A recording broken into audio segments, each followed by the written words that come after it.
abbiamo il piacere e l'onore di avere con noi, introdotto dal professor Faroldi, Andrew Berman.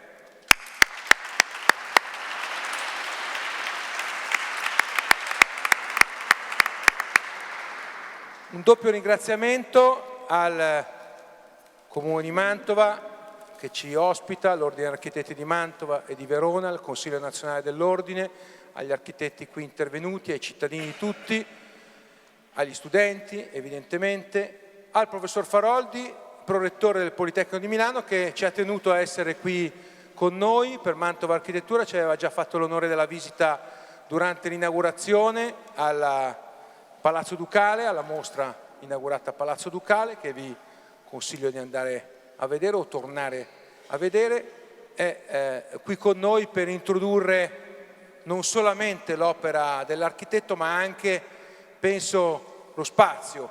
Ci siamo tornati questa mattina e ancora una volta trasmette emozione, come penso che il nostro ospite dirà. È uno spazio particolare, uno spazio di cui siamo veramente orgogliosi. Siamo anche orgogliosi di organizzare Mantova Architettura per poter riscoprire e rendere vivibili questi spazi, perché sono spazi interiori, spazi della vita, spazi intimi ma di grandissima espressività. Andrew Berman, architetto americano, è qui con noi e voglio anche dire perché. La nostra collaborazione con la rivista Casabella ci ha portato a invitare quest'architetto per il messaggio che lui conduce, che Casabella ha pubblicato nel primo numero del 2017 con un profilo a lui dedicato, ma non solo, perché tra pochi giorni, anzi domani, Andrew Berman sarà ospite ancora del nostro paese, anzi direi della Città del Vaticano, perché progetterà, o meglio inaugurerà domani proprio, il 23, alla Biennale di Venezia, all'Isola di San Giorgio, il padiglione dello Stato del Vaticano, il primo padiglione per lo Stato del Vaticano alla Biennale di Venezia, dedicato al tema del sacro, curato da Francesco Dalcò, direttore di Casabella, sulla promozione di Cardinal Ravasi, e Andrew Berman è uno dei 10 architetti invitati a progettare un piccolo spazio sacro di grande emozione come quello che lui ha saputo progettare. È in compagnia con altri architetti, uno dei quali sarà qua con noi martedì prossimo, Javier Corvalan, e anche un docente del Politecnico, o meglio, il professor Edoardo Sotonemura, che conosciamo tutti e che ci ha già fatto qui una serie di conferenze, e poi tanti altri architetti interessanti. Volevo segnalare questo in modo particolare per definire l'assetto di ricerca di Mantova Architettura. Mantova Architettura è un luogo di ricerca, è un luogo dell'Università, del Politecnico di Milano, e con questo luogo noi vogliamo lavorare sulla nostra missione, che è quella di intrecciare formazione e ricerca. Quindi un architetto importante come Andrew Berman, la sua lezione negli Stati Uniti è importante per noi, perché da Mantova dobbiamo confrontarci con ciò che l'architettura di meglio ha da proporci. Lo facciamo per la nostra missione, che è quella appunto di formare giovani architetti, ma anche quella di lavorare criticamente affinché l'architettura sia veramente l'arte dello spazio, la sua spazialità sia dedicata alla vita quotidiana di tutti. È un'arte necessaria a tutti noi. Ecco, grazie di nuovo ancora a Andrew per aver accettato il nostro invito, grazie a Emilio per aver accettato questa introduzione. A voi. Grazie. Bene. Grazie Federico, è un enorme sempre piacere rispondere al tuo invito, e in particolare quando questo invito coincide con spazi come quello che ci accoglie in questo momento, e quindi non dimentichiamo che questa iniziativa Mantova Architettura, se dovessimo trarre una sintesi, è comunque una lezione di bellezza, è comunque un ambito dove la bellezza la fa da padrone. Noi dobbiamo insegnare alle nuove generazioni, a noi stessi prima di tutti, il significato della bellezza. E la bellezza la si apprende lavorando, vivendo e frequentando certi spazi. Questo è uno di quelli, ovviamente, il Tempio di San Sebastiano, che ha già visto, lo dico a Andrew, lecture famosissimi, Radic, Sotodemura, Alberto Campobaesa, Tadao Ando, a volte da protagonista, a volte seduto, ci siamo sempre alternati in questo tipo di introduzione. Penso anche che l'architettura debba essere raccontata dai protagonisti. Ho promesso e mi sono raccordato con il professor Bucci di raccontare anche 2 parole su che cos'è Mantova Architettura, prima di introdurre il nostro ospite, con il quale mi sono già scusato per introdurre in lingua italiana. Abbiamo concordato che faremo questo processo di globalizzazione, il professor Faroldi parla in italiano, Andrew Berman parla in inglese, ma alla fine una unica lingua verrà trattata oggi, che è la lingua dell'architettura. Dico solo qualche cosa su Mantova Architettura, perché qui ci sono ospiti che non sempre o non spesso hanno frequentato questi spazi. Mantova Architettura nasce 5 anni fa, quindi è il 5º anno che questa iniziativa io l'ho vista nascere e devo ammettere l'ho vista crescere. Questa è una cosa importante, perché tutti gli anni abbiamo avuto, Federico è il protagonista numero 1, certezze, conferme e addizioni. Facile varare un'iniziativa, difficile invece mantenere la continuità di queste iniziative. Ed è un'iniziativa che nasce dal polo territoriale di Mantova, appunto di cui Federico Bucci è prorettore, e della scuola AUIC, che è una scuola che si è fondata quest'anno, l'anno scorso, da poco. Abbiamo rifondato gli studi in architettura al Politecnico di Milano, sia per quanto riguarda gli studi triennali, sia per quanto riguarda gli studi magistrali. E questo, devo dire, anche di conseguenza a iniziative come questa, che ci insegnano a conoscere dei protagonisti di tale livello e di conseguenza introdurre nella didattica le lezioni che questi maestri ci propongono di volta in volta con le loro lezioni. Inoltre Casabella è stata ed è la partner numero 1 di queste iniziative, grazie al suo circuito ci permette di avere tanti ospiti. Mantova Architettura è anche 3 cose ulteriori. Uno è un progetto di didattica innovativa, quindi la didattica non avviene esclusivamente attraverso forme frontali, ma attraverso forme innovative, trasversali, che prevedono azioni corali, dialogiche e anche momenti come questi assembleari dove l'architettura viene proposta dai protagonisti.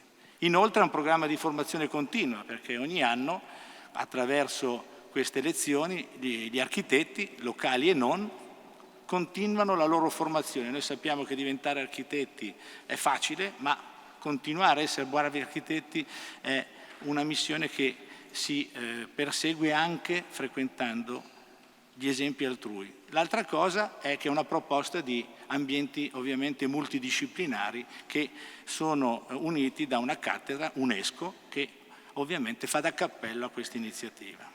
L'altro aspetto è che si svolge in luoghi strepitosi, tra Mantova, Verona, Sabbioneta, quindi è inutile che lo racconti a voi, il Palazzo Ducale, il Tempio di San Sebastiano, la Casa del Mantegna, il Palazzo Te, e poi da un paio d'anni anche coinvolgendo Verona, una città amica qui vicino, in particolare il Museo di Castelvecchio, che ha già visto 2 lezioni importanti, sabato scorso e sabato precedente. Sotodemura, l'amico Edoardo, e Guido Canali sabato scorso. E poi Sabbioneta, un teatro che pochi conoscono, ma il Teatro all'Antica è un vero gioiello, al pari di quello che ci ospita oggi. Qualche dato sulla Mantova Architettura 2018, per poi passare al nostro ospite. 2018 vedrà 40 eventi, 3 mostre, un allestimento permanente, 2 workshop intensivi con architetti che quindi dialogano con gli studenti, convegni, conferenze, visite guidate alla città, ma quello che è importante, 100 relatori e la produzione anche di un libro che riguarda proprio la città di Mantova e che è stato terminato per l'inaugurazione. Ultimo dato importante, Andrew, questo ambito di Mantova Architettura da quando è iniziato ha visto più di 5.000 figure, persone che hanno frequentato le lectures che noi organizziamo. Allora, poche note perché penso che l'architettura si racconti da sé. Andrew Berman, architetto, È fondatore dell'anonimo studio newyorkese Andrew Berman Architects, focalizzato sulla realizzazione di edifici e spazi pubblici unici, seguiti in forma raffinata e, mi permetto di dire, rispettosa del dettaglio.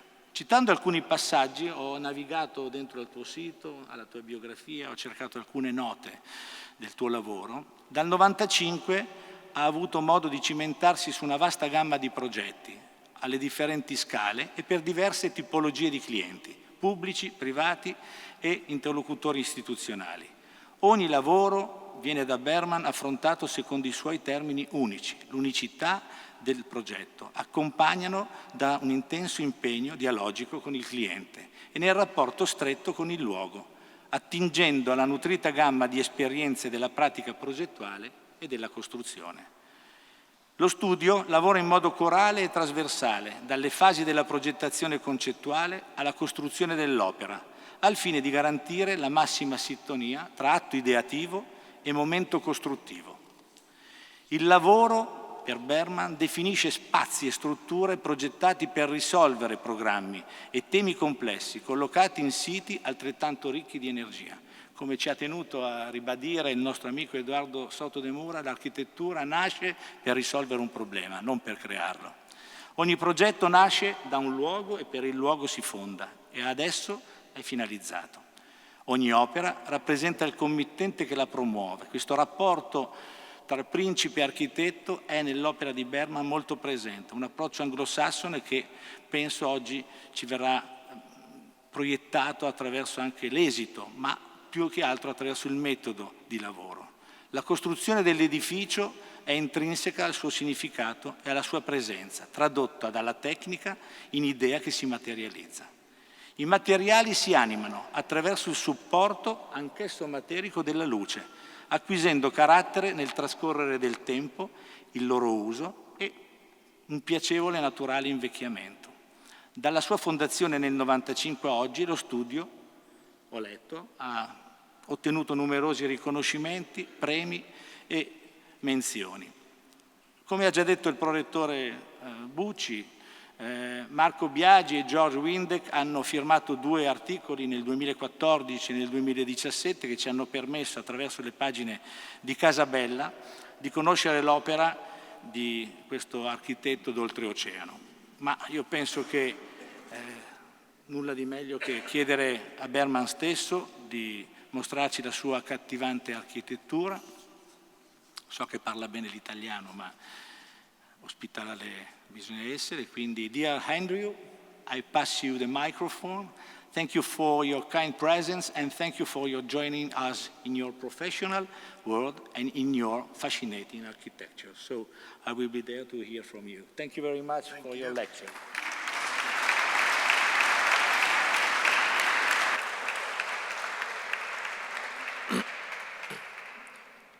Good evening. Can you hear me? Okay. Thank you, Professor Faroldi.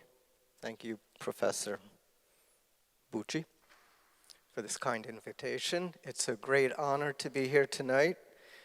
It is a treat and an honor to be in a building and to be in a city that is so clearly about beauty, about the continuation of beauty, and in this way, I think speaking to the core of what we architects can bring to the world.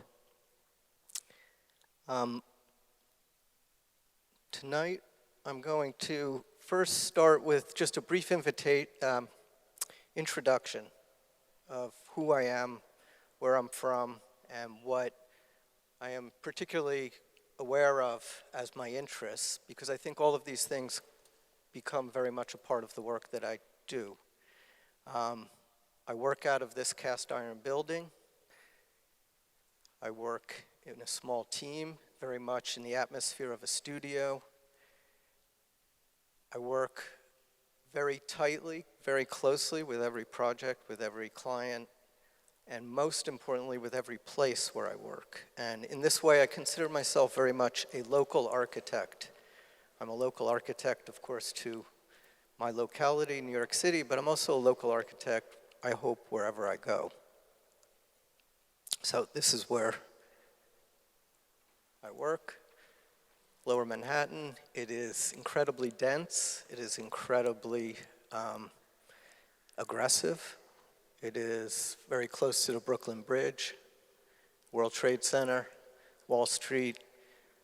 It's a culture of congestion, and it's a culture of continuous change. It is just changing every day.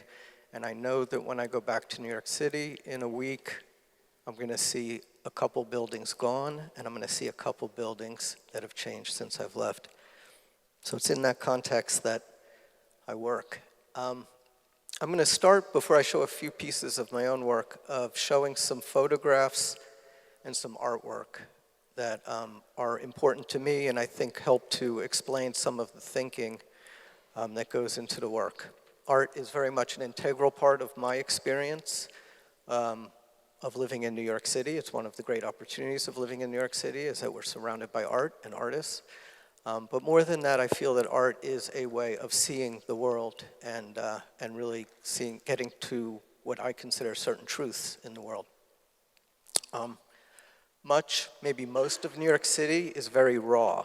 It is not beautiful and is not designed by architects. Architects didn't even get invited to talk about it. It is designed by codes, by money, by the economy. And it is very much in the context of this raw economic world that I work. And so the work that I do has to be addressed to the reality of that, but also to the aspiration of something beyond. The sky, the light, and the weather is really our connection to nature in New York City. We don't have much in the way of anything else. But an appreciation of light is very much at the core of my interests as an architect. And I think another connection to nature is just through our imagination. It's just an idea that we carry with us, an idea that we see, maybe even travel, or in a piece of art like this watercolor by John Zurier. In New York, I'm not giving it full justice. We have a little bit of nature. We have these great rivers and we have an ocean, and the city is right there, but we don't really know about it. Once you're in the city, the nature of the water is gone, and it's the grid that has replaced nature, and it's the grid that permeates our life. The grid and the congestion and perhaps the ethereal world of media that I think permeates our life.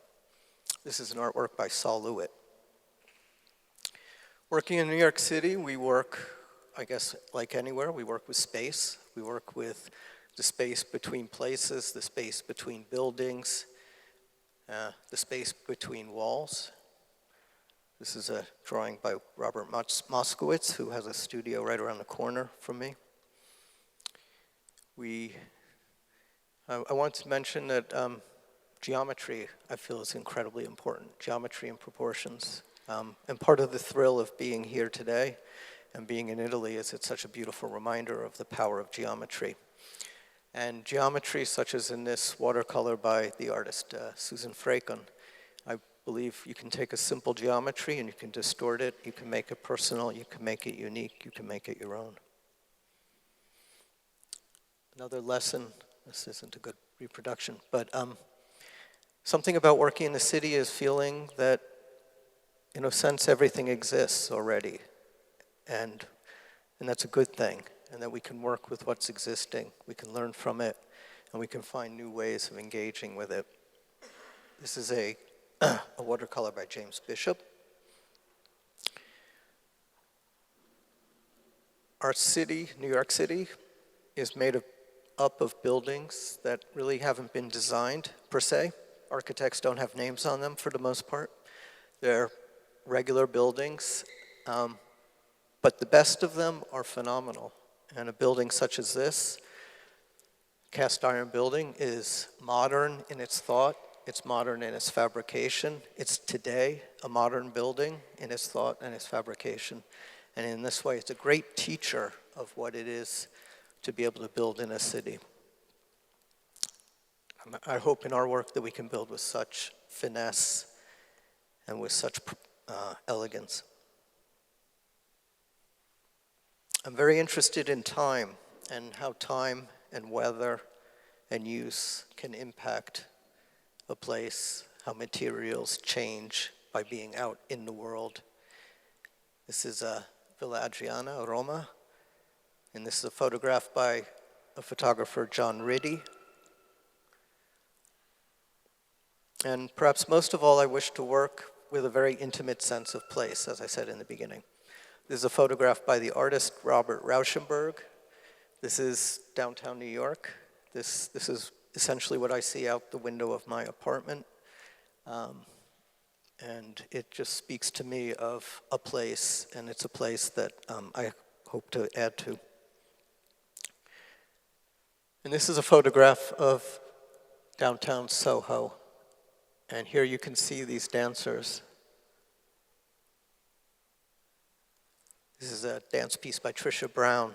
And I love this slide, one, because I do a lot of work here, but another because I think these dancers are like architects in that we get to go into a place, we get to insert ourselves, and we get to start to speak to everything that is going on around us and hopefully make something very new out of that interaction. So I'm going to show some of my own projects right now. This was my first work. This was an abandoned warehouse. There was water coming in through the roof, no heat. And an Italian photographer asked me to renovate this building. And what we did was make some wonderful working spaces in a very quiet way. And from the outside, the building is almost invisible. And then from the inside, the introduction of natural light became the means for creating a new place, for breathing new life into an old building. This is another photo studio project I did early. It was an interest to create really almost a fortress between the world, the outside world and the inside world. I was interested in making something very actually surreal, because this was in a part of New York City that was so raw that it felt like you had to stand up to it. Very raw and kind of violent area. And then from the roof, you had this wonderful opportunity to be able to look back at the city, to be both in the city and outside the city at once. Now, in 2000, I entered a design competition to renovate or create a headquarters for the American Institute of Architects. That's our national architectural organization. And the American Institute of Architects wanted to create a center. It's both a conference center, it's an educational center, and it is a display center, a little museum, if you will. The competition brief asked that they make a place that was public. They never had a public place before. Before this project, the American Institute of Architects was more of a club, and they wanted to break the club and open up to the public. The site is in Greenwich Village. Here. It's about a 20-minute walk from my studio. It's in downtown. It's very dense. What's notable here is there's a lot of life on the street. There's students, people live here, people work here. It's very active.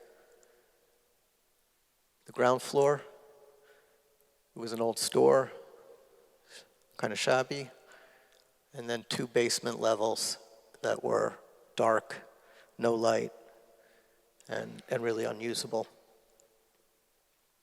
And for this competition, I started to build models. I just built models, photograph models, until I kind of developed an atmosphere that I was interested in here. And ultimately, the ambition of my project was to make a place that conveyed the thought of an architect without really showing the hand of an architect. I wanted to make a place for all architects, and in this way I did not want to impose my personal aesthetic on this. And during that time, I was thinking a lot about the artist Gordon Matta Clark, who was trained as an architect. He's a remarkable artist who died very young. But Gordon Matta Clark did a lot of cutting and removal of architecture, often in a very kind of aggressive way. But in doing that, he made incredible spaces, and he kind of reinvigorated places. And here is this cut in the floor. So he always made without adding. He only took away. And in that process of removal, he made something new. So this is a section, this is a model, the ground floor, which had a little bit of light from the front, and then the two lower levels, no light, no air, and they were, it was disgusting. And then by removing the floor slabs here, and here, and here, and removing the facade, the space could open up. And the light could come in deep. And in this way, we made a new place. And I believe we were able to use light as the material of architecture, and light alone. So this is a view of the finished project. And the facade is opened up. The city and the Center for Architecture can tie together. The Center for Architecture is to be for the city, not just for the architects. From the sidewalk here, you can look in, you can see all three levels, you can see deep, and you can see the activities, the programming, and the lectures that go on. It's a direct connection from the street to the interior. The light comes in. And by virtue of making these cuts, the space becomes dynamic. And one becomes aware of space as a medium of architecture as opposed to just what was there before a store. And then from all the spaces, one can look down, look up, look in, and see all the multi-activities of the day. And so in a sense, the experience of the building is like the experience of looking at a sectional drawing in which you see the different levels and you see how the spaces interact. One of the things that was a big consideration for me in this project was that the exhibits change all the time. And then downstairs is the lecture hall, and that changes every night because they have a different event every evening. An event like this, but it's different every evening. And so in this way, there's a constant change. It's a constant flow. And the architecture had to anticipate that change and allow that change to become a very elegant and seamless process that could happen daily. And this is a view from the lowest level. So here we're seven meters below the sidewalk in what was the sub-basement. And it's full of light. And you have a view to the exterior. So when you give a conference here, you can look up at the sidewalk and see people looking down at you. And in this way, I think we made a place where there was no place before, and we did it with light and with space and very little else. Now, this next project is a public library. New York City has 207 neighborhood libraries. And in addition to that, it has many other research libraries and specialty libraries for music, for art, for science, for engineering. But this is a neighborhood library, and this is where the power of the library is felt in the city. It's in the neighborhood.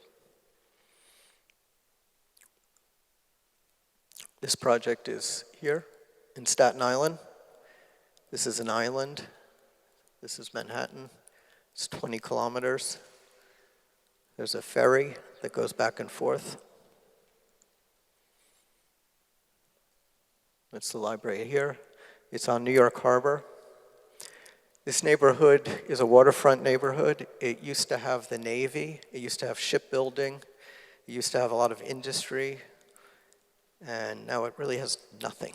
It is just a place of very small businesses, a very depressed economy, and then large housing projects here, and then small houses. The library is on a park, and there are businesses such as this around the park. These are poor businesses, not doing very well. These are houses from the street. The houses are in different levels of condition, but obviously not very good condition. There are a lot of these large housing projects. So it's very dense, very urban, it's very poor, and there are a lot of social problems. And it's in the context of this society that the library seeks to provide something very special. Now, in 1907, 111 years ago, this library was built. And this was built as a one-room library. And it was built when the neighborhood was like a village, a small town. So this is what it looked like when we came to do our work. And obviously a one-room library for a modern part of New York City is insufficient. It was too crowded, it was dirty, and they were not able to provide very many services. So the library purchased this site. This was the original, and this allowed us to increase the size of the library by 4 times. This is the plan, the original building, and the addition. And a branch library for the New York Public Library requires an adult area, an area for teenagers, ragazzi, bambini, and a community room, and a place for staff. And the library is all about safety and security, needing to create a place that is easy for the staff to use and easy for the staff to watch people and make sure everybody is working well together. The original building is built out of brick with a roof of leño, and then this is our building, and this is masonry, and then we used wood for the structure.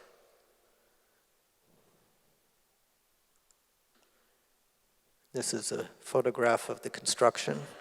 So this is wood. This wood was made in a factory. And I should stop and explain something here. All of these projects that I'm showing now are public projects paid for by the government. And there's very little money to pay for the architecture. And so as an architect, we have to think in a very strategic way how to use the little bit of money to make architecture. And here, I thought if we could make the wood, the structure, in a factory, it could be precise, and it could be carefully done, and it could be erected quickly. And that was our strategy. And so here is the finished building, the original and ours.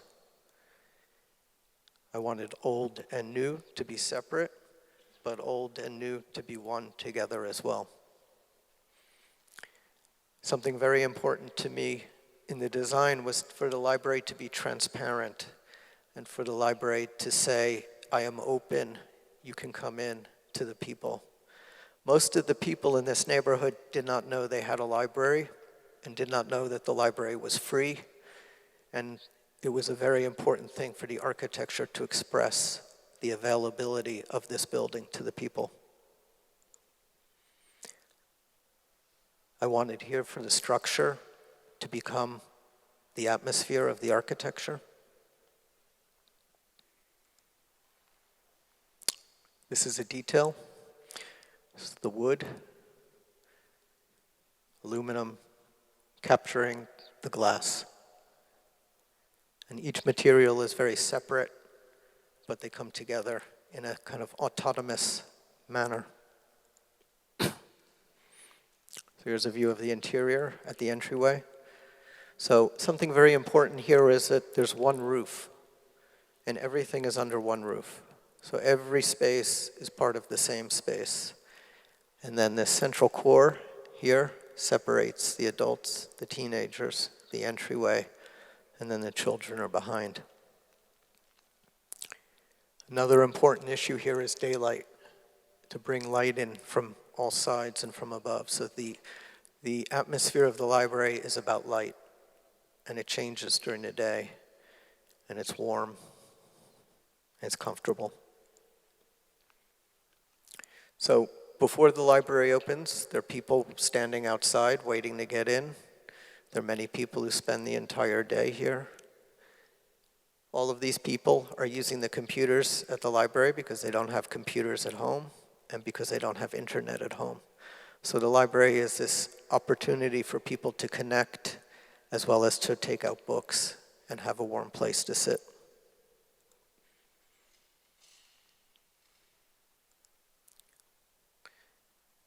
You can see to the exterior and the interior. The teenagers fill up the library in the afternoon. They play video games like crazy. But very important was to surround everybody with books. So the books are everywhere, and the computers are everywhere, and the books and the computer are one. It's all together. So this is almost like a building inside the building.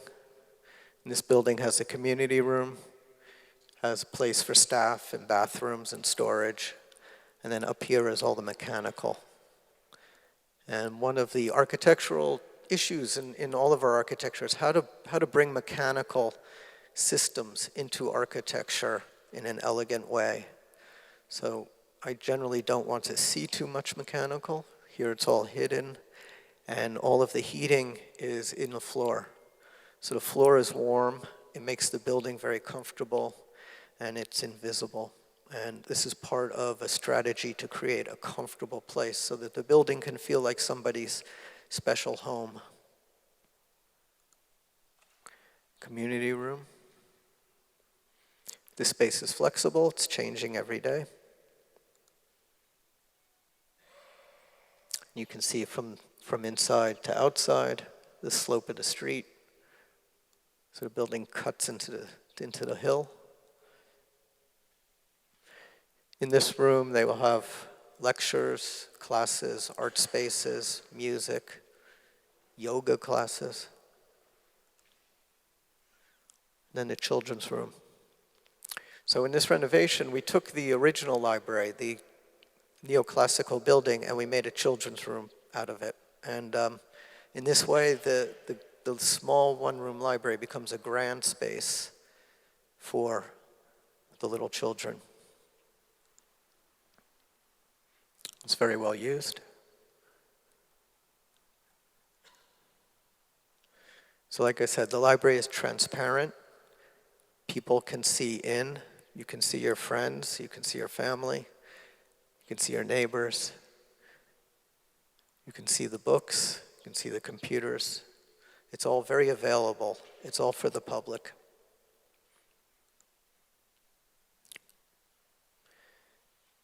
And a last slide here. So one last thing to say about this project is I wanted very much for the neighborhood to understand the intensity of the effort that was being given to the neighborhood. The building is very carefully made, it's carefully presented, and it's very respectful of the scale of the neighborhood and respectful of the scale of the original building. And it's like something new that had never been before. And in this care, it's a way of showing through architecture how important this program and this institution is. So the next two projects I'm going to show are art spaces. We're very fortunate to work with artists and work for art institutions. It's a very interesting and exciting typology. MoMA is the Museum of Modern Art. PS1 is a contemporary art institution, and MoMA and PS1 joined together about 10 years ago to form MoMA PS1. PS1 still is a contemporary art institution. It's located up here in Queens. It's our office. So Queens is another borough of New York City. There are 5 boroughs. Queens is, in this area of Queens, it is very industrial. There is some housing, but most of it's industrial. Trains, highways, there's subways here. This is a site. This is a photograph from down the street, the subway overhead. It's very loud. It's a very chaotic area. This is PS1.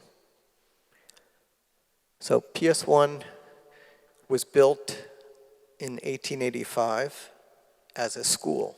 It was public school number 1. And it was the school for the neighborhood. And it functioned as a school until after World War II, when the industry started to leave New York City. And so the people started to leave the city as well. And the building became abandoned. In 1976, a curator named Alana Heiss started to show art in the building and invite artists into the building to take action on the building. And this was done originally as a kind of guerrilla act, not with permission and not with support. But Alana was fierce and strong and smart, and she made an art institution here. We've done 2 projects for PS1. One is to renovate all the galleries, and the other is to make a new entry building, and the site is here. So this is a plan. PS1 is this entire site, and then the building is here, the school. And they had a problem. The problem is that the entry to the site is here, and the entry to the galleries is here. And many people did not ever get past here. They didn't know where to go. And so people would walk and knock on the door and ask to get in. So the architecture started with a very clear problem to be solved. And what we did was we created a building here, a building that announces itself as entryway. And then the building connects to this courtyard, and it sets up an axial relationship to the entryway of the galleries. So this is a drawing. Long before I got this commission, I spent a lot of time at PS1 because it is a favorite place to see art. And one of the wonderful things about going to PS1 is it's like magic. You can't tell what's new, you can't tell what's old. You can't really tell what's art and what's artifact. It just has a wonderful ambiguity about it. And it was very important to me in the design to try to create a clear architectural solution without losing mystery. And what we did, this is a model, we started to develop an idea about a very strong presence on the street as a way of making entry. These are also models, montages, studying. This is art by the artist Leo Villarreal, who actually, after this collaborated with us. And we developed an idea of these folded concrete beams that would sit with the concrete walls to make a building and come together to make a very, very simple building that took all of its DNA from the site itself. This was a drawing to just investigate the spaces. And then the finished project. So in a way, it becomes a big portal to the institution beyond.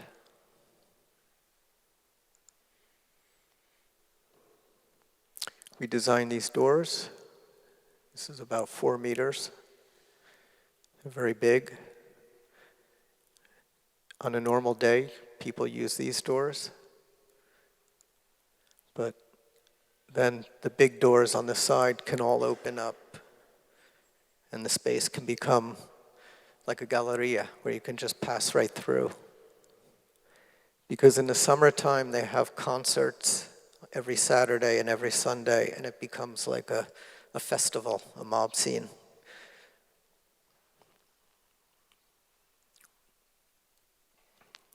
This is the monumental doors. There's no color, only the color of the light and the color of the people. And the light is what tells you where to go. You follow the light, and it brings you to the next place. So concrete, light, and this is steel. And the mechanicals are all in this steel box, and then all of the mechanical is inside the concrete floor, the heat and the air conditioning. So again, the architecture can seem pure, the space is clean. Mechanical does its work. Then the light comes in. It's always different every day. It's different all the time. And that becomes a feeling of time and change inside of a very austere architecture. There's a bookshop that gets moved in and out. Sometimes there's art here.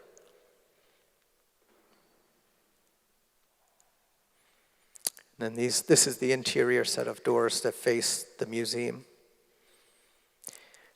A beautiful thing about PS1 is geometry. It's a landscape of pure geometry. And I wanted our architecture to express that geometry and reinforce the experience, the very strong experience of geometry. There's a detail of the sliding door, the hinge door. And a detail of the door. Like in the library, each material is separate. There's a glass, which is applied to the steel, which is applied to the concrete. And so each material is very autonomous and distinct. And a detail of the door. So steel tubes and glass. And in this way, the building is it's very clear about how it's made. It's very clear about its parts. So the concrete walls are this thick, that thick, and they have holes in them because when you pour concrete walls, you need form ties. And so we had to fill those holes. And we found a photography optical company that makes glass rods. And we got these rods and cut them and polished them to put in the holes in the concrete walls. So they become these little windows. And these little windows bring the light through the concrete. See, like that. And then you can see the light. At night, the wall has these little lights, and you can put your eye up to it and look inside. and then the big concrete beam, which is this folded beam, which seems to float.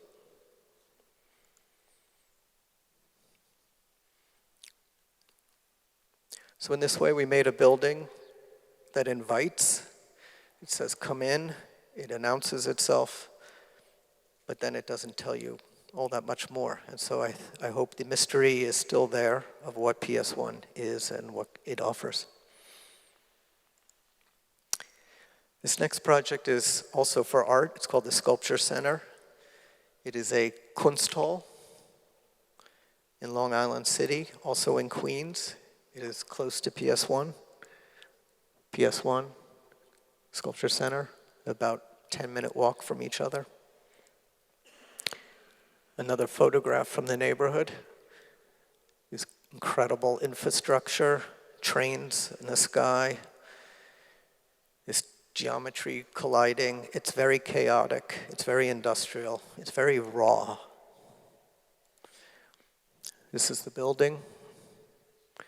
This building was built in 1908, 110 years ago.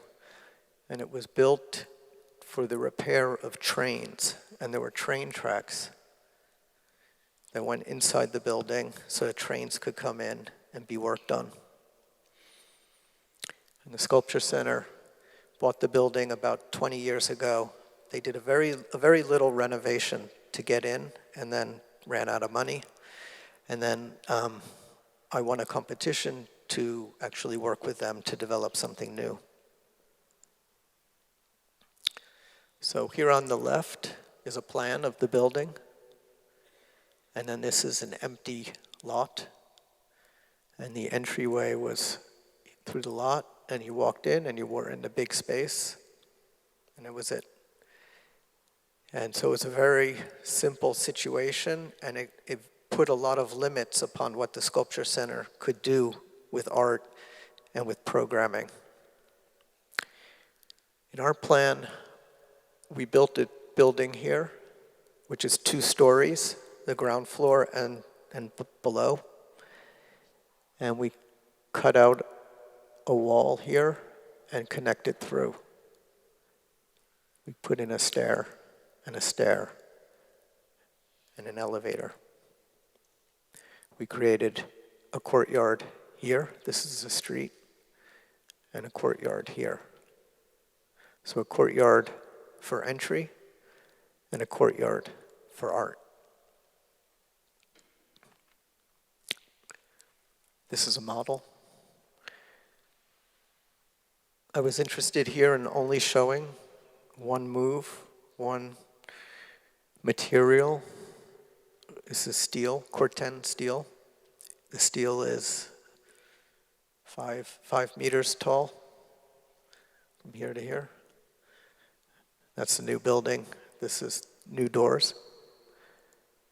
And then it opens. There's a big gate that can open when the Sculpture Center is open. And this makes the entryway between the new and between the old. And a view of the actual project. The steel, and the entryway. Another view. So the trains used to come in and out of here for repair.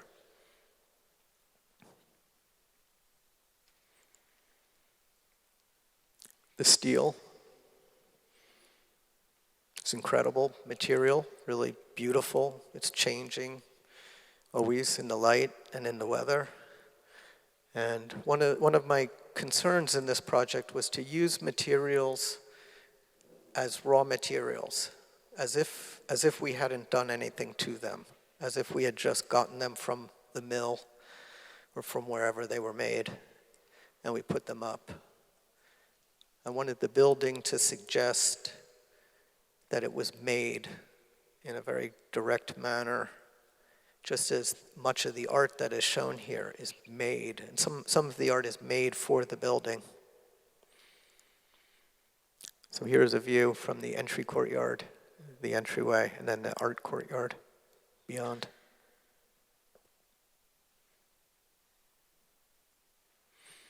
view from the interior. We cut this opening in the wall. You can see into the old building.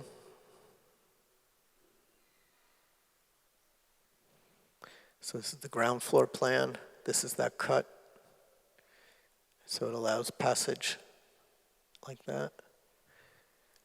And so in creating a plan like this, we could create a slow entry, a slow discovery of the building. And one could become oriented in the distance from the very loud and chaotic exterior to the interior.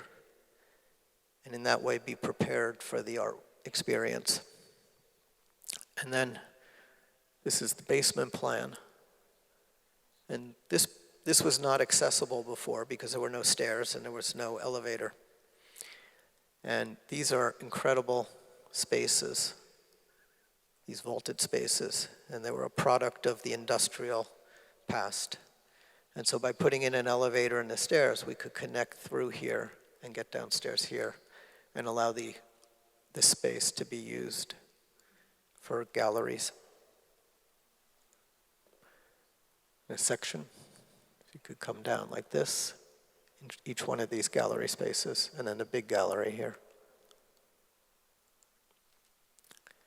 So this is looking on the joint between the new on the left and the old on the right.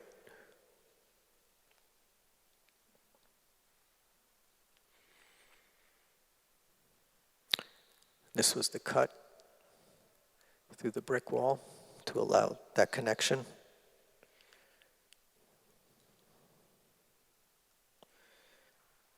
So one of the wonderful things about this environment is it changes with every show. The artists and the curators completely reinvent the atmosphere and the configuration.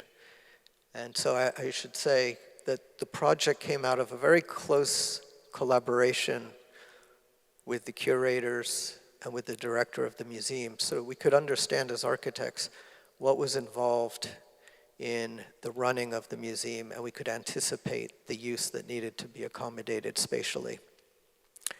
So this show is by a British woman, a sculptor named Althea Hamilton, and part of the piece is a remaking of a piece by the Italian architect Gaetano Pesce. He designed this as an entryway to an apartment building. You'd enter in between. This is the same space in a different show. Every show, it's a completely new atmosphere.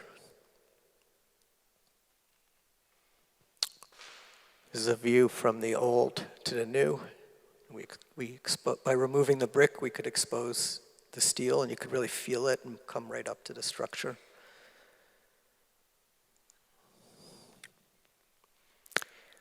This project is very small, it's tiny, and one of the, I think, kind of interesting things about it architecturally for me was to make every little piece of space work. So we have a little bookshop, we have bathrooms, we have more gallery space, elevator, stairs, ticketing, a place for parties, a skylight, a place to sit. The courtyard at night. It's used as a gallery as well. And then this is down in the basement level, which was not publicly accessible before. So this is at the joint between the new in the foreground and the old in the back. And this was a cut through the wall, about 1.5 meters thick wall. It was an amazing saw to cut that. And then the whole basement has these incredible industrial archaeological constructions that are still present and part of the space.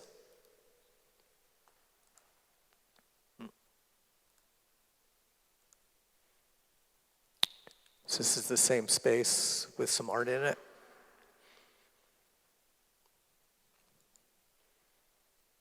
This is one of the basement arcade type spaces, vaulted spaces. And then an art installation piece. So the artists and the curators completely reinvent the architecture with every show. We made these steel doors. This is 5 meters tall, about.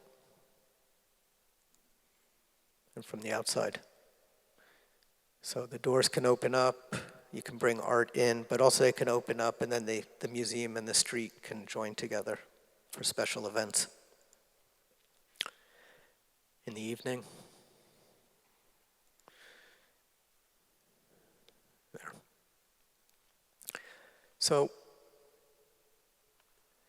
one of the great opportunities in this project, and maybe for all the projects, is to make a new place where it didn't really seem like one existed, and in the process allow people who visit to rediscover something they didn't know.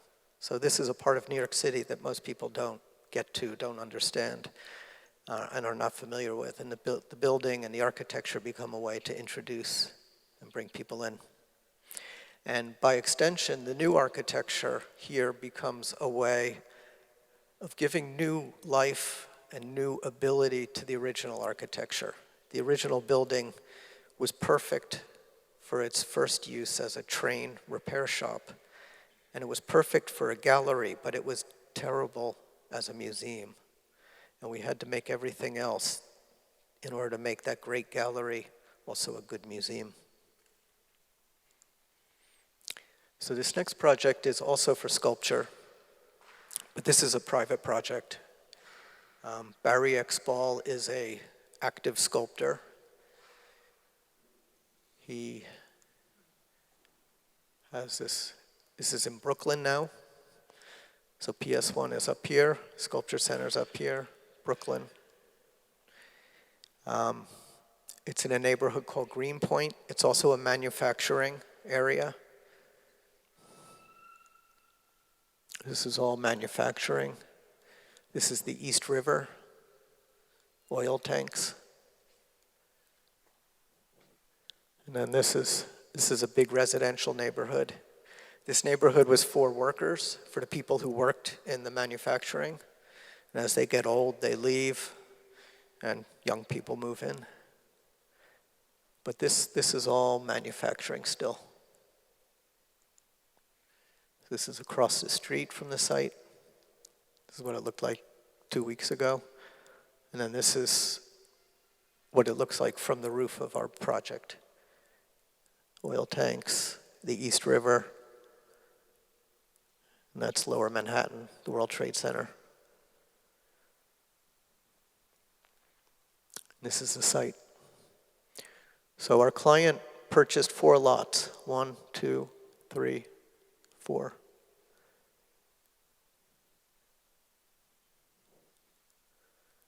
So Barry works in stone. His artistic process is usually working with the figure. Sometimes it's portraiture. Sometimes he's working from historical precedent.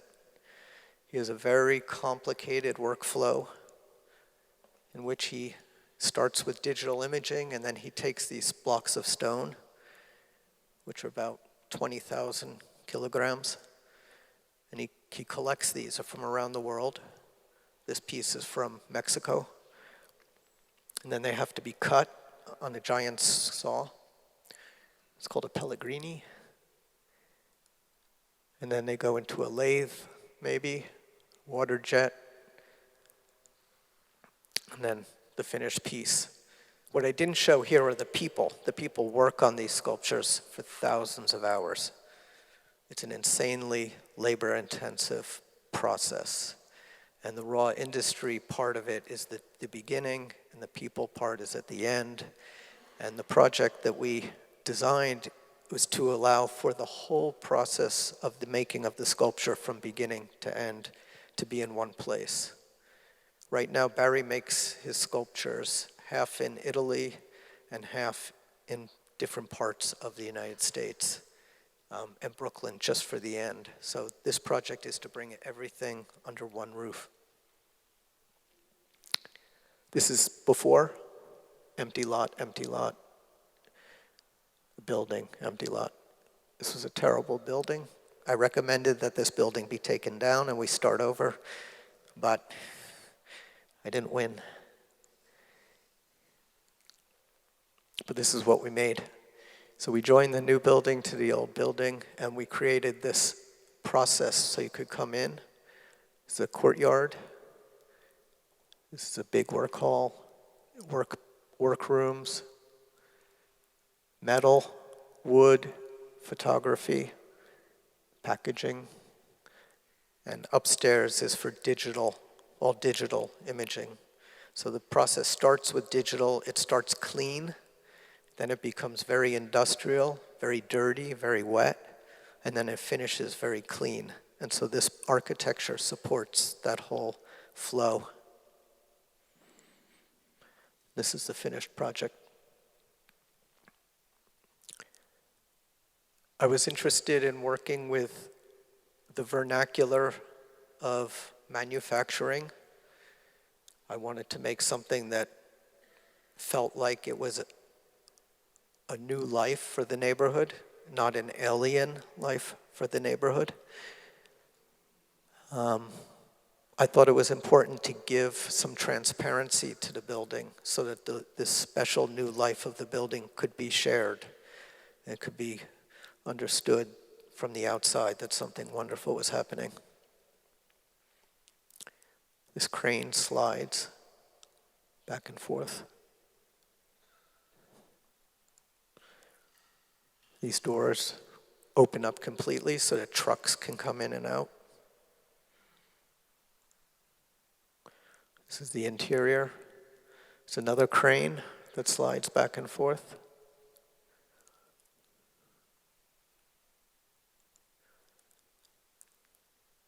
The space is full of light. It's all natural light. Big crane, Pellegrini.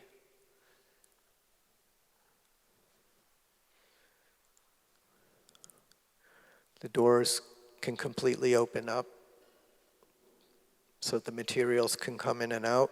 See, like a forklift. But also so that you can work in an open area and the inside and the outside become shared workspaces.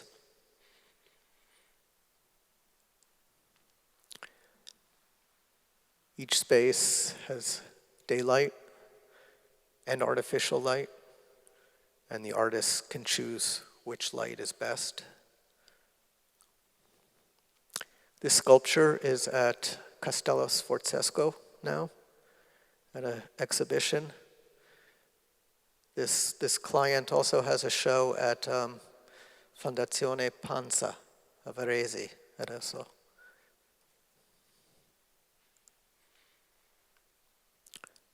So these are two marble projects, busts.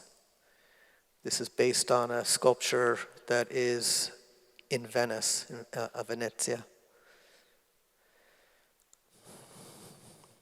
And this is a view from the digital studio looking into the fabrication studio so that the two sides of the project can share.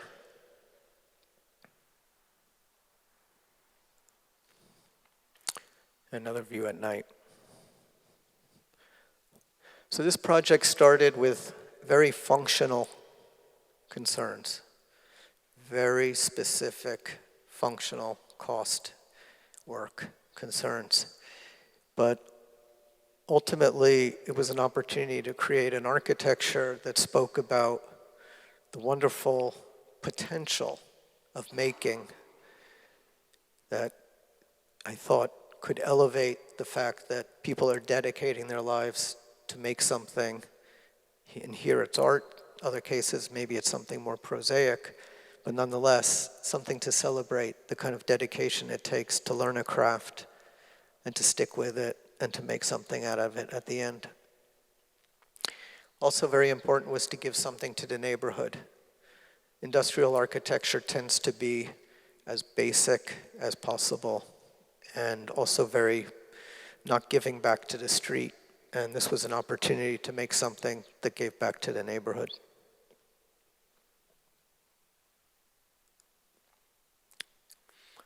So this next project is also a studio, but this is a studio for one person. And this person is a writer. She is a writer of architecture, architectural history, and criticism. And the site is all the way out here on Long Island. This is Manhattan. This is 100 kilometers. And this is the Atlantic Ocean. So this is a nice little town out way outside the city. There are trees. This is the site. This is a stream in the bay, beaches. It's very nice. So this is a first sketch of this project. And some projects start with an idea, boom. After some research and some feeling and some study, and others start in different ways. This started very much with a response to the site. And the response was to make a door. And it was a door that would take you from your day to your very special time of the day. And in talking to my client, I understood she arrived early in the morning to do her work, to write, and by 1 o'clock she was done. That was it. So the idea came as a door facing east as the day begins, and that door takes you somewhere else. And then as we got to know each other and we walked around the site, we decided that the very special place in the site was up in the trees, and that we would want to be able to go up into the trees. And so the staircase, this idea of a staircase, would take you from the ground up. This is a study model montaged in to get a sense of the geometry.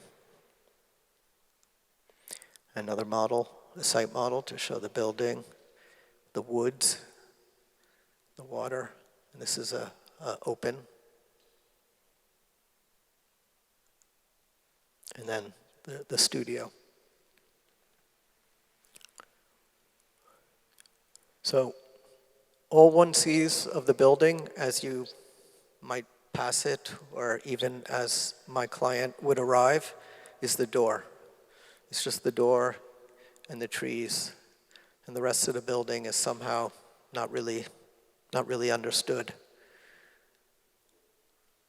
And in siting the building to the very far back of the property, the whole property was turned over into like a park. It can be a very beautiful landscape.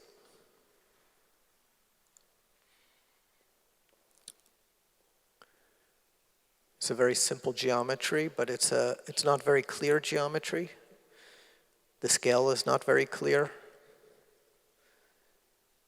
And as the light changes in the day, the building changes its appearance.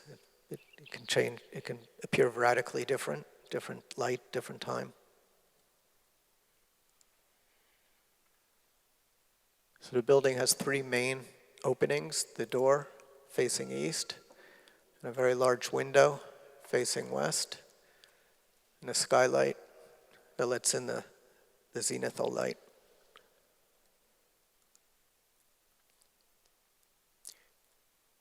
The structure for this building is out of steel portal frames.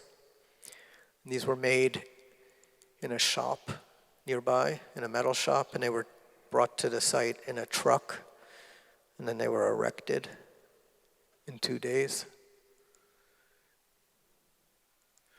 And then together they created the geometry of the building. And then using wood, we made the floor here, and then covered the outside with the wood framing. So this building is made of our two simple vernacular modes of construction. Most of our architecture is made out of the wood. And this is what the builder understood how to build. That was it. Everything else we had to create simple ways of making more complicated forms in order to get this built well. And then the building is covered in copper. Rame, right? All surfaces are copper. So here are 3 slides showing the process, the frames, then the deck, then the wood. So part of the fun of this project was the contractor had no idea what we were going to make. He had only made traditional houses so far. And in little by little, we kind of worked together, and at the end, he was totally surprised. This is the big view through the trees to the water. The plan, the entry door, the big window, the desk. The plan looks not so regular, but the spaces themselves actually feel, I think, very rational. Or at least they feel proper. Section. So you enter here, you arrive here. And the light comes in here. These are drawings we did in order to figure out how the copper was panelized. We had a man come to the site and he cut all the copper and folded it all, and it all went together. Very beautiful material. And the door. So the door here is 1 meter thick or deep. So there's a space to arrive, space to be before you enter. The door is 4 meters tall, so it's very large. And the scale is very confusing. When you're far away from the building, what you see is a regular door, and then when you get up close to the building, you realize that you're very small and the door's very big, or the door's very big and you're normal. But that kind of understanding of perspective and scale is part of the experience of the building. You walk from concrete, terra firma, onto the staircase, and as you walk up, it's hollow, and you understand you're going somewhere else. You arrive upstairs, and the space is full of light. And the light becomes the whole occupant of the space. And as the light moves, you notice every shift. You notice when a cloud comes, you notice it's a cold day or a warm day. And you notice time moving. And I felt that for a writer who works alone and works in this disciplined way, to have a companion of light that keeps you company and is always kind of changing while you're there working would be a very wonderful way to stay kind of active and engaged with the exterior and with time.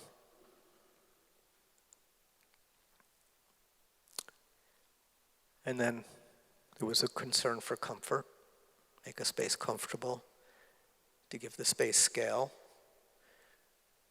and to give the space a focus, so that when you were here, you felt very contained. And when you're at the desk and you look out through the window, all you see is the nature.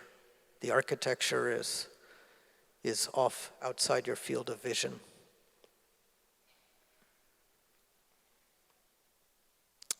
And a view in the trees. So the building both reflects the nature and it helps kind of reveal the nature at the same time.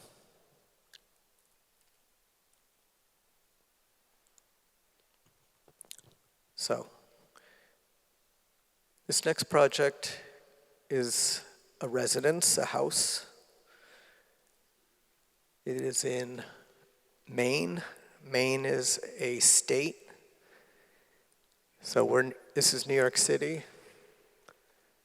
This is Long Island, Boston, Cape Cod. Maine's up here, Canada's here.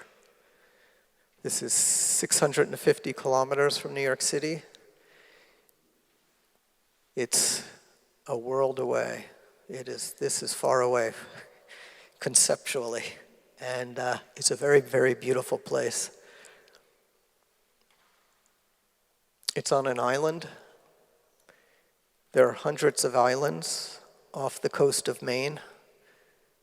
Hundreds, maybe thousands of islands. And it's a culture of the water. The people who live here are fishermen, though my client is not a fisherman. This island is the same length as Manhattan. It's almost the same size as Manhattan. Manhattan has 1,600,000 people living in it. And this has 600 people living on this island. And they're all winter long, I think they sleep.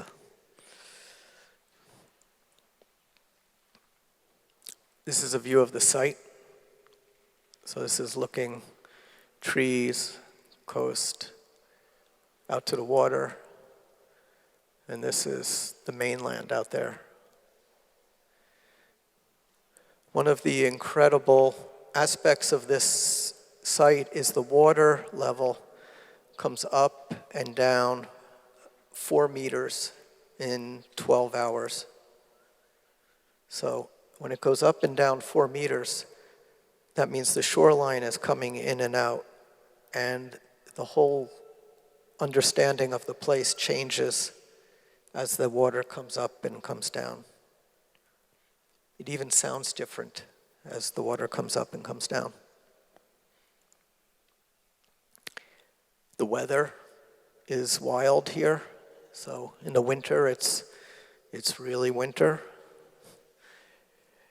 There are a lot of storms. There's a lot of fog. And then the light can be incredible. The light can be just so beautifully clear. And for somebody from New York City, myself, when I'm there, I feel like I see color for the first time. It's just incredible. So this is a view from this site as well. So for this project, I spent a lot of time on the site before designing. I went up there a lot, and I would walk the site, I would draw, I would take photographs such as these, and really try to get a feel for the topography, for the changes in elevation, the weather, the textures, the plants, the colors. And it's something that I always try to do, is to work from this very close experience of a place before getting too far with architecture. The project itself is a residence. It's a very big house for a very big family. A boathouse, a dock, and a studio. And it's surrounded by water.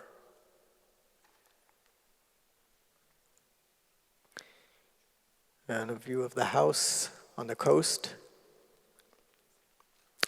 So something incredible about life in this island is that you come to your house by boat. You get on the boat on the mainland, and you get out to your house, and you arrive, and this is what you see. And when you invite friends over, they probably come on a boat too. And so it's a very kind of unique experience. And this meant that we had to have 2 fronts to the house, a waterfront and a land front.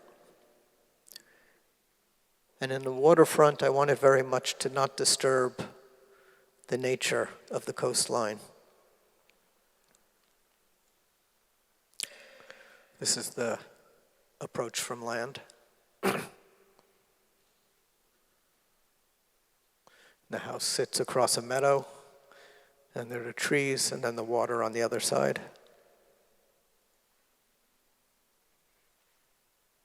The house sits on this ridge. There's the water.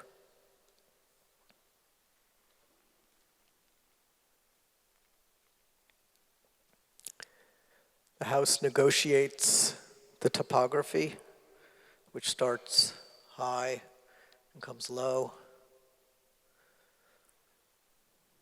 So the house is very much trying to reveal and help one experience the lay of the land and the architectural section.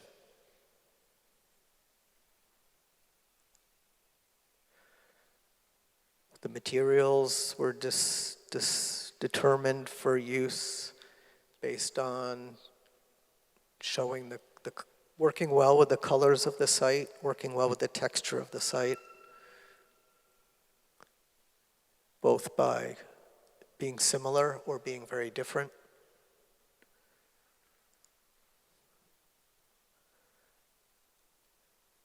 And this is cedar wood and copper. The wood and the copper are actually the vernacular materials. This is what people use in the area to build a house, to build a barn.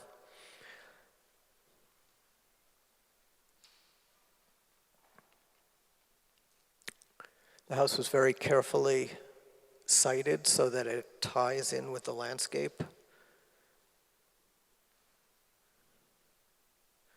And we made a number of exterior spaces like this all around the house, each one with their own qualities and opportunities. And the idea was to make spaces so that you could be outside and enjoy the landscape, but do so even though the weather often is very, very difficult. And so, for example, here, this is a covered porch, which I just showed you. And this is a place where you can sit in the afternoon, but the wind, every afternoon the wind comes from the south and it comes up off the water. And a warm day, once that wind comes, is cold. It's too cold to be outside. And so by creating these very carefully made places, you can be outside, you can look out over the water, you can watch a sunset and enjoy the exterior.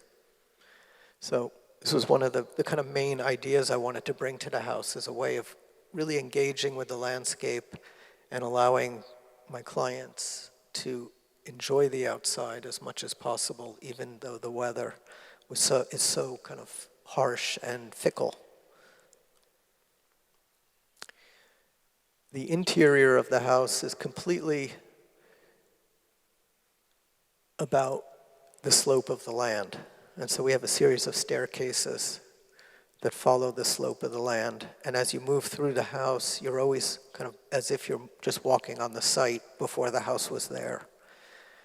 And the house is all lit from skylights from above. So there's kind of a sense of being outside, a sense of feeling the land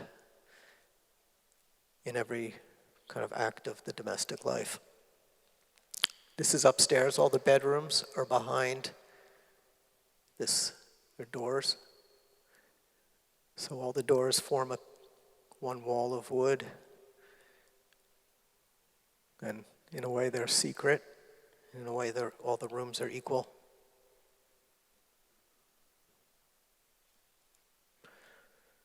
Another view of the staircases.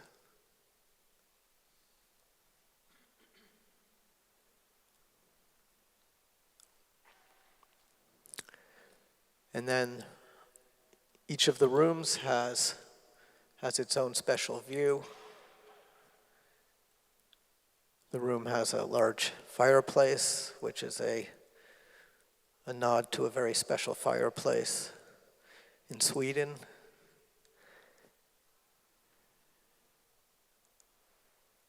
The kitchen has this wonderful view out to the meadow, into the water. The doors can all open up before the cold wind starts.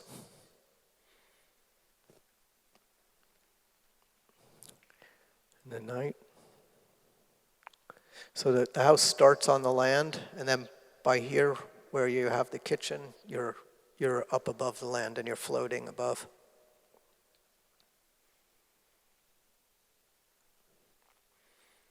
Then there's the boathouse. So the boathouse sits at the edge of the meadow, and the meadow comes up onto the roof. And when you're at the house, you can follow the path and enter the boathouse, and the boathouse looks to the water. This is the other end of the boathouse. This is where you can lift up your stuff and move it into the boathouse. So this is a utilitarian building. It's used to store boats and all of the equipment of life on the water. And then in the summer, when the boats are in the water, this is a building free for fun, for parties, for sleepovers for children. And this is the long facade that faces the water.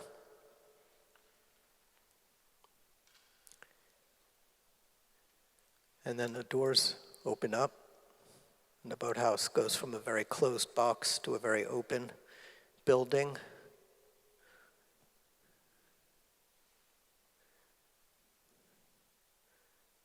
It has these framed openings, so you get these nice views through the boathouse out to the water.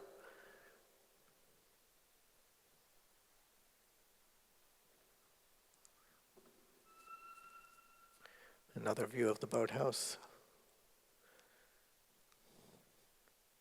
So one of the wonderful things of working on this project was working with the craftsmen, the carpenters.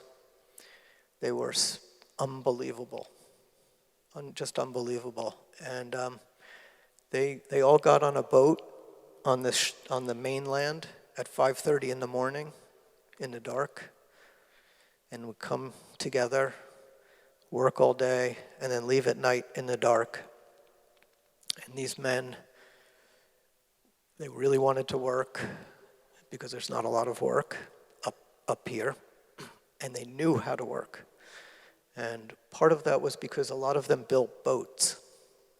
They had learned how to build on the waterfront, and so they knew how to build a boat or repair a boat, and they had a beautiful sense of how to put things together. This project was an opportunity to really enjoy that. So this is at the absolute other end of the spectrum of working in New York City on public projects, where we're working in an environment that is very difficult to get anything done correctly, and where people tend not to have the skills to actually work together to make a building. And making a building is all of us working together to do that. Another view. And then this is the third building on the site. This is the studio. And this is the facade you see when you approach the building, and there's a little porch here and the door.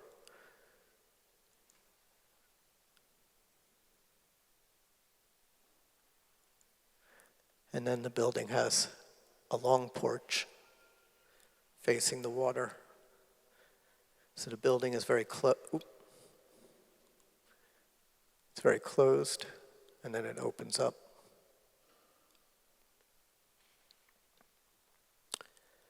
This photograph is like a section through the building with the porch on the left, this one room on the right, and the one room is lit by north-facing clerestory, and then the porch has a deep overhang with the roof.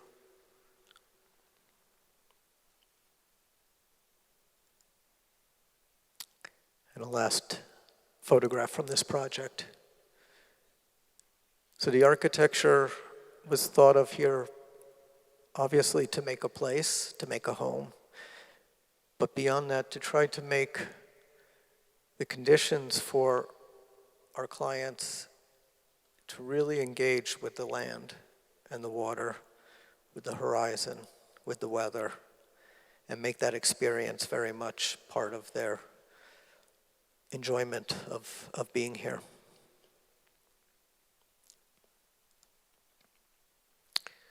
So this last project is current and will open in 3 days at the Biennale.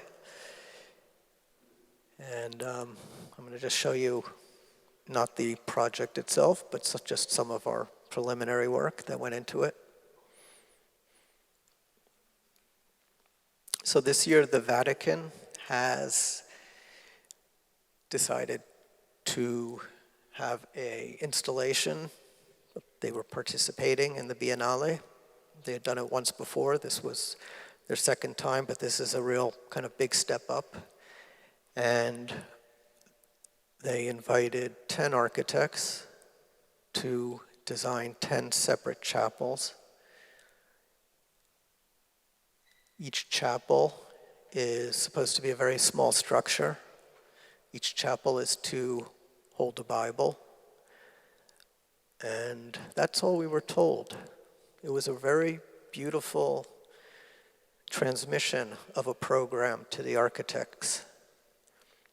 And this is because of, I think, Francesco Delco, who is the curator and the organizer and the intellectual force behind this Vatican project. But Francesco was very careful to tell us very little, I think, as a way of protecting the architects from the incredible power of the client and the history and all that could influence the architecture. All right, I want to say one more thing here. So the site is on Isola di San Giorgio Maggiore. This is San Marco, the island, and there's a giardino, and the 10 pavilions, 10 chapels are there. So when Francesco began the project, or what he told us, was the idea for the project started when he was in Stockholm, and he visited the Woodlawn Cemetery, which was designed by Erik Gunnar Asplund and Sigurd Laurenz. And Francesco Dalco visited this chapel, which was designed alone by Asplund as a funerary chapel. Asplund designed this just after a child of his died, which makes it particularly poignant. And Francesco said he was very moved by this piece of architecture, which is sitting in the woods. And he thought of the site on Isola di San Giorgio Maggiore, and he thought that this site could also be a special place, and that architecture could be a way of introducing the site to the public for the first time, because this portion of the island is generally not accessible. So this is the island.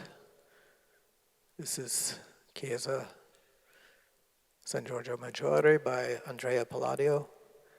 This is Fondazione Cini, and then the Giardino.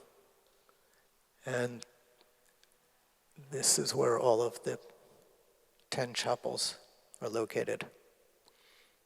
So the chapels are autonomous from each other. There was no coordination between us. We didn't share thoughts. And I think it was, again, part of Francesco Dalco's faith and genius to allow this kind of freedom and to see what would happen when these buildings coexist together and start to speak to each other, as well as to the landscape. So our site is here.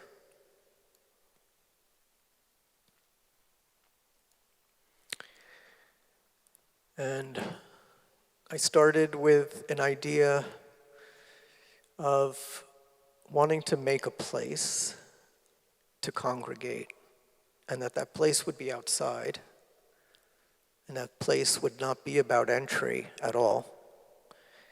It would just be a place to come together casually with people who maybe you didn't even know and wouldn't normally sit with. And I wanted that place to hopefully let you focus on where you were. And in this case, where you are is a beautiful location on the lagoon, looking out across the water, in the trees.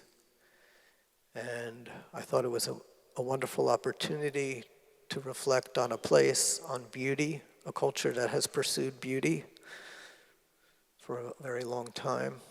And also, I thought there was a wonderful opportunity to reflect upon a culture that had found a way to deal with its own specific landscape and nature and create a whole unique culture out of that, in harmony with nature, maybe sometimes in stress with nature, but still with nature. And I drew and made a lot of models and drawings and models, but all the time thinking about making a very modest building, a very, very, very simple building, a building that maybe at first introduction did not feel so much like something sacred, but actually felt like something quite normal, unexpectedly normal.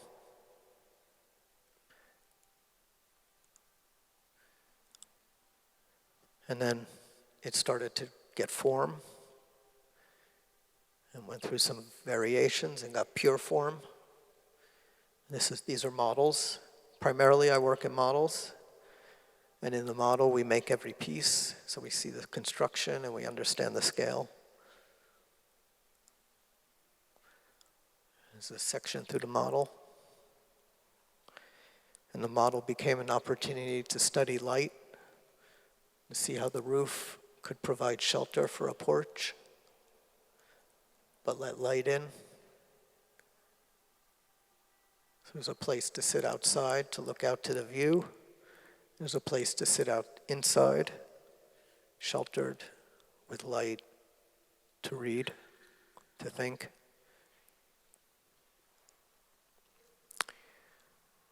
These are some drawings that I did to think about geometry, to think about both a simple form, but maybe a complicated form, an ambiguous form, and to think about sky and water and horizon.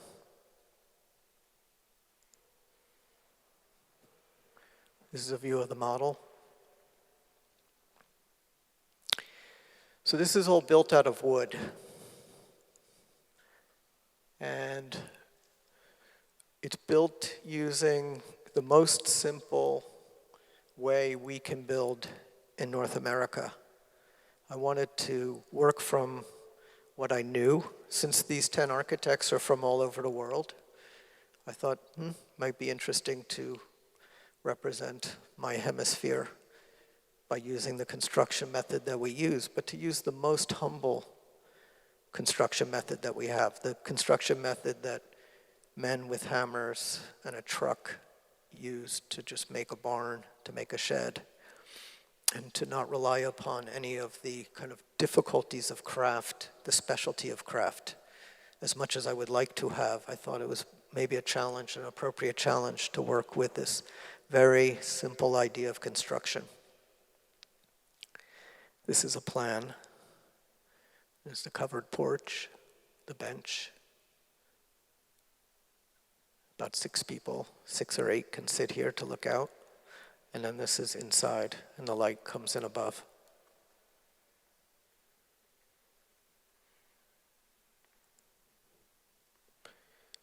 Another study for the light.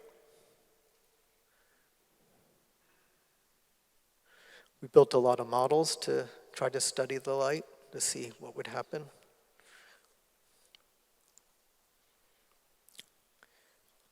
This is a series of drawings in which we were trying to lay out the systems. Everything's made out of these simple wood members. The whole interior is made out of plywood.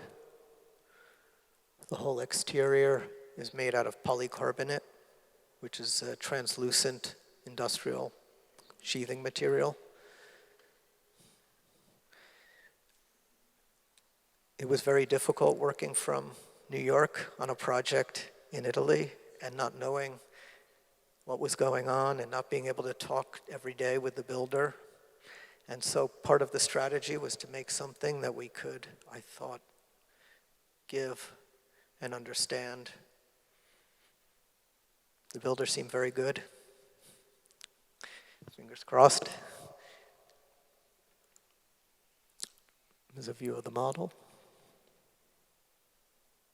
So the building is luminous. The light enters and bounces inside the depth of the architectural skin. And then the interior is very dark.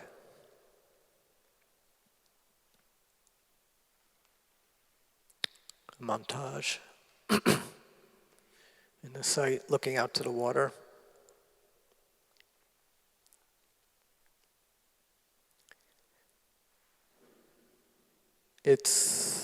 I wanted this building to express something that I hope comes through in all of our work, but I thought here was an opportunity to do it in a very clear way, which is that the building is reduced to just what it is. There's nothing extraneous. There's nothing arbitrary. The building is for its function. It's very much for its place, and it's very much about itself. And I feel that in general, if buildings can reach that level of kind of specificity, they become natural to their place. And if they're natural to their place, the place becomes alive again. And one of my critiques of so much architecture that I see around us is it is a bit unnatural for its place. And then there is a very awkward tension. I am hoping that this feels natural.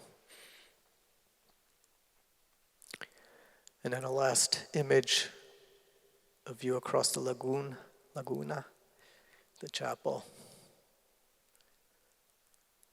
And I hope in each of these projects that my concern for the richness and also the ambiguity of the everyday, of the concrete reality that we have in front of us and that we live with is conveyed in the architecture, and that a real wish to engage with these elements is enough to make architecture.